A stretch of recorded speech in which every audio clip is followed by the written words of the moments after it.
욥은 동방의 의인이었고 악에서 떠나 하나님을 경외하는 자였습니다. 그런데 그런 자신이 왜 고난을 겪어야 하는지 그 이유를 몰랐습니다. 하지만 고난을 겪게 되면서 분명히 알았던 것은 고난이 죄로 인한 징계가 아니라 죄와 무관하게 하나님의 어떤 뜻에 의해서 주어졌다는 것입니다. 그래서 비록 욥이 고난으로 인해서 태어난 것을 저주하고 하나님을 원망하기도 했지만 여전히 그의 마음은 하나님을 향할 수 있었던 겁니다.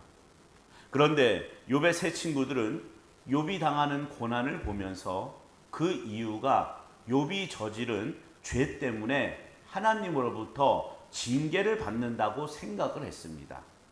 그리고 재앙이 물러가고 다시 평안의 상태로 돌아가기 위해서는 회개해야 한다라고 욥을 설득했습니다. 만약 욥이 친구들의 말을 듣고 회개하고자 했다면 어땠을까요? 정말 재앙이 물러가고 다시 평안의 상태로 돌아갈 수 있었을까요? 아니, 그 전에 욥이 어떤 회개를 할 수가 있었을까요? 그런데 오늘날 교회에서 가르치고 있는 교리가 욥의 친구들의 생각과 다르지 않다는 것이 문제입니다. 어려움과 역경 속에서도 하나님이 하시고자 하시는 하나님의 일을 볼 수 있어야 하고요. 그래서 그 하나님의 은혜를 깨달아야 하는데 오히려 어려움과 역경 속에서 하루속히 벗어나는 것이 은혜라고 그렇게 가르치고 있습니다. 그러니까 교회에서조차 육신이 잘 되는 것이 복이고 육신의 어려움이 오는 것은 징계라고 가르치는 것 자체가 인간의 행위를 강조하는 종교의 수준에 머물러 있다는 반증인 겁니다. 신앙이 왜곡되어 있는데 그걸 바로 잡으려고 하는 소리를 듣지 않고 있는 아주 안타까운 현실이라고 할 수가 있습니다. 오늘 본문에서 욥은요, 세상으로부터 철저하게 고립된 자신의 처지에 대해서 호소를 합니다. 13절을 보시면요, 나의 형제들이 나를 멀리 떠나게 하시니 나를 아는 모든 사람이 내게 낯선 사람이 되었구나. 이 내용처럼 욥은 가까운 친지와 종과 아내와 형제들로부터 외면을 당하고요, 어린 아이들까지 업신여기고 조롱하는 처지가 되었습니다. 그러한 처지에서 욥이 내 피부와 살이 뼈에 붙었고 남은 것은 겨우 잇몸뿐이로구나. 조금 있으면 죽을 수밖에 없구나. 죽을 몸이 되었다라는 거예요. 이제 고난을 겪다 못해 이제는 죽음을 앞두고 있구나라는 걸 인식하게 되었다라는 겁니다. 욥은요, 자식과 재산만 잃은 것이 아니라 모든 것을 잃었습니다. 이것이 하나님이 욥을 이끌어 가시는 방식이에요. 사람은 누구도 이런 하나님을 원하거나 기대하지 않습니다. 하나님의 이런 방식을 원하는 사람은 아무도 없어요. 왜 세상에서 비참하고 처절한 모습으로 만들어서 사람들에게 조롱과 멸시를 당하는 방식으로 우리를 이끌어가야 하는지, 이걸 받아들일 수 있는 인간은 없다는 겁니다. 하나님을 찾는 사람들의 대부분은 자신이 몸담고 살아가는 세상에서 좀 더 잘 먹고 잘 사는 것에 목적을 두고 하나님을 찾고 있습니다. 그런데 우리가 믿고 있고 우리가 가고자 하는 그 영원한 생명이 있는 하나님 나라, 천국에서도 잘 먹고 잘 사는 게 중요한 문제일까요? 하나님 나라에서 세상의 것들은 다 사라지고 소멸될 것에 지나지 않습니다.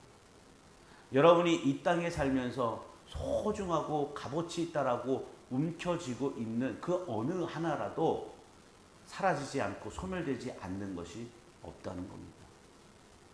따라서 이 땅에서부터 하나님 나라를 경험하며 하나님 나라를 누리고 사는 건 세상의 것을 다 사라질 것으로, 소멸될 것으로 바라보면서 영원한 하나님 나라, 하나님과의 관계에만 마음을 두고 사는 것이 바로 하나님 나라를 누리며 사는 겁니다. 이러한 하나님 나라를 우리 스스로 살아갈 수 없기 때문에 하나님이 관여하시는 거예요. 성도는 자기 자신에게 하나님이 관여하시고 하나님이 행하신다는 것이 평안이 되어야 합니다. 그 방식이 인간의 눈으로 봤을 땐 어떠한 형편이고 처지일지라도 그런 것 떠나서 하나님이 지금 내 인생에 관여하셔서 나를 이끌어 가시고 내 삶에 개입하고 계신다라는 게 평안이 되어야 된다는 거예요. 그것이 바로 진심으로 하나님께 자신을 맡기는 삶의 태도인 겁니다. 하나님의 선하신 뜻을 이루기 위해서 나를 간섭하시고 이끌어 가시는 인생이라면 그 인생에 대해서는 의심할 수가 없습니다. 어린아이를 보십시오. 어린아이는 오직 그 자기 부모의 손에 자기 인생을 온전히 맡기잖아요.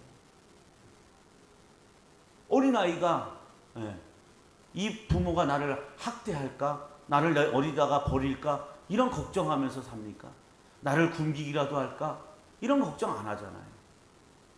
아이는 그대로 자기의 온 몸을 부모에게 맡기는 거예요. 엄마에게 맡기는 거예요.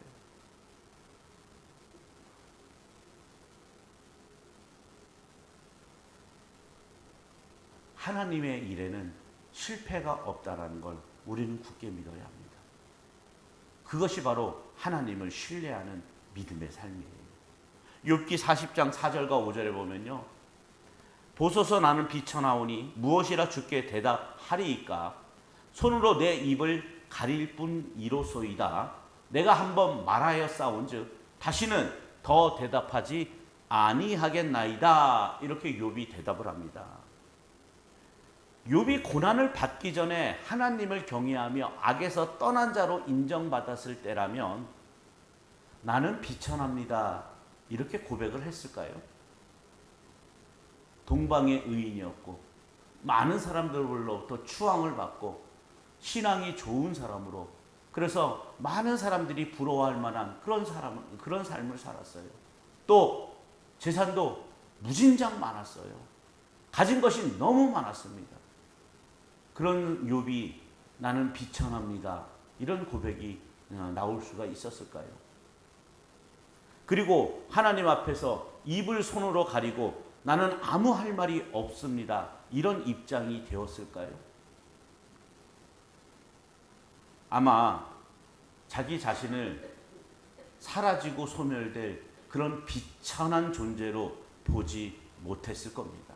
하지만 하나님이 욥에게서 모든 것을 빼앗으시고 조롱과 멸시의 자리로 내려 끌어안침으로써 자기 자신이 이제는 소멸되어야 할 비천한 존재로 보게 된 겁니다.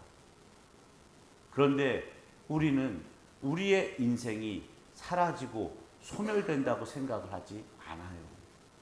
하나님은 분명 세상 것은 다 사라지고 소멸된다고 말씀하시는데 정작 우리는 세상 것으로 더 나은 자리, 더 높은 자리를, 그래서 더 확고한 내 인생을 굳히려고 그렇게 생각을 하고 있어요.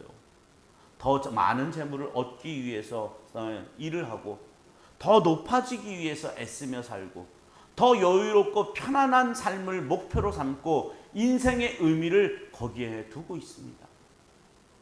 그리고 그러한 목적을 이루기 위해서 신앙이라는 힘에 기대를 걸고 있어요. 내가 뭔가 열심을 내면 내가 원하는 그 인생을 신이 나에게 들어주시겠지. 하지만 이것이 바로 하나님이 주시는 믿음과 일치되지 않는 왜곡된 신앙이라는 겁니다. 물론 그리스도의 십자가 신앙과도 무관한 거예요. 오로지 인간의 탐욕과 욕망이 담긴 그런 욕심뿐이에요. 탐심뿐인 겁니다. 히브리서 13장 12절과 13절에 보시면요. 그러므로 예수도 자기 피로써 백성을 거룩하게 하려고 성문 밖에서 고난을 받으셨느니라. 그런즉 우리도 그의 치욕을 짊어지고 영문 밖으로 그에게 나아가자. 이렇게 말을 합니다. 예수님이 성문 밖에서 고난을 받으셨다는 건 십자가의 죽으심을 뜻하는 말이에요. 그런데 왜 성문 밖일까요? 왜 성문 밖의 고난일까요? 예수님이 성에서 쫓겨났기 때문이에요. 왜 쫓겨났습니까? 예수님이 쫓겨나신 그 성은 자기들만을 위한 자기 신앙을 고집하는 세계였어요. 그래서 예수님을 거부하고 오직 하나님의 행하심, 하나님이 주신 믿음으로, 그 믿음만으로 구원에 이른다라는 그 예수님의 말씀을, 예수님의 복음을 거부한 거예요. 자기들만의 신앙 세계를 고집하는 그 성으로부터 예수님은 쫓겨나신 거예요. 율법을 모두 지켜 그 율법을 행하는 것으로 인간이 의로워지고 그 인간의 행함이 근거가 되어서 하나님으로부터 복을 받는다라는 것, 이것이 세상의 종교관입니다. 예수님은 이런 종교 세계로부터 쫓겨나신 거예요. 오늘 본문의 욥처럼 욥이 하나님의 이끄심에 의해서 종교를 쫓는 세상으로부터 홀로 되고 조롱과 멸시받는 것과 같은 겁니다.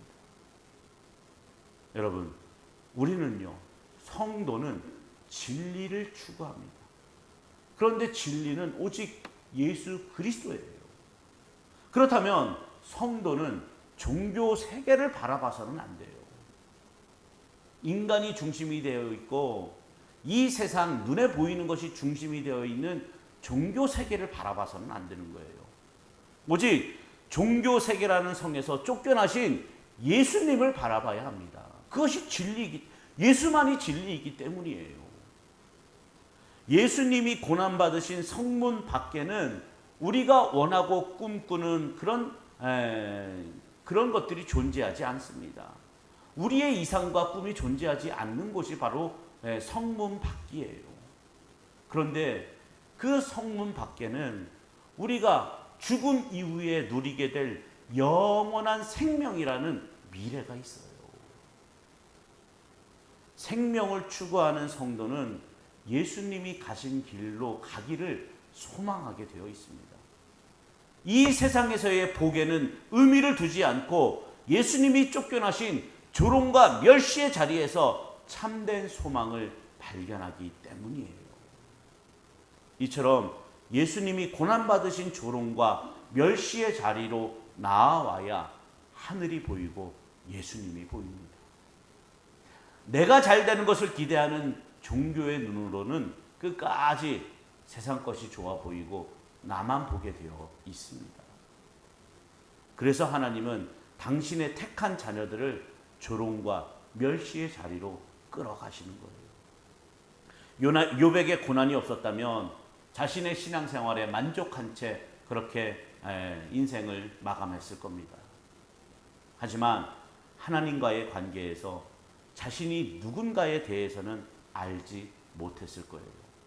그런 점에서 보면 욥에게 고난을 허용하시고 세상으로부터 쫓겨나 홀로 되게 하셨지만 그 홀로 되신 욥을 하나님이 만나 주심으로 하나님 안에 붙들어 놓고자 하시는 것이 하나님의 일하심이었다는 걸 우리는 알 수가 있는 겁니다. 그래서 우리는 하나님의 일하심에서 하나님의 은혜와 선하심이 무엇인가를 배울 수가 있는 겁니다. 하나님이 욥을 조롱과 멸시만 있는 밑바닥의 자리로까지 무너뜨리신 것을 우리는 깊이 생각해 봐야 합니다.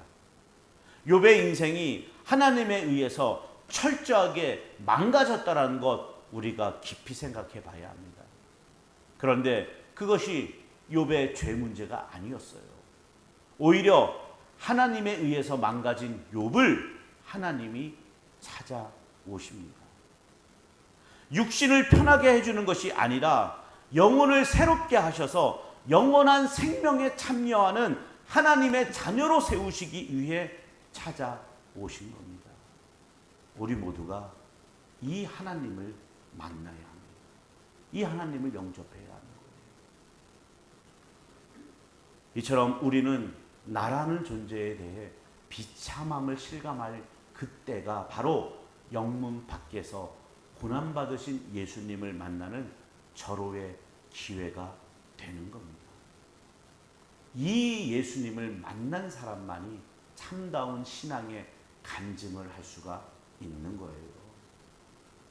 내가 40일치 금식 기도했더니 내 병이 나았더라, 자식이 서울대를 갔더라, 이런 간증 다 필요 없는 거예요. 그거는 간증이 아니에요. 영문 밖에서, 그 성 밖에서 고난당하신 예수님을 만나는 것, 그게 진정한 간증이에요. 예수님은 우리가 꿈꾸고 계획하는 인생과는 전혀 다른 길로 가셨습니다. 우리를 구원하시기 위해서 십자가의 모진 고난과 고통을 감당하신 분이에요.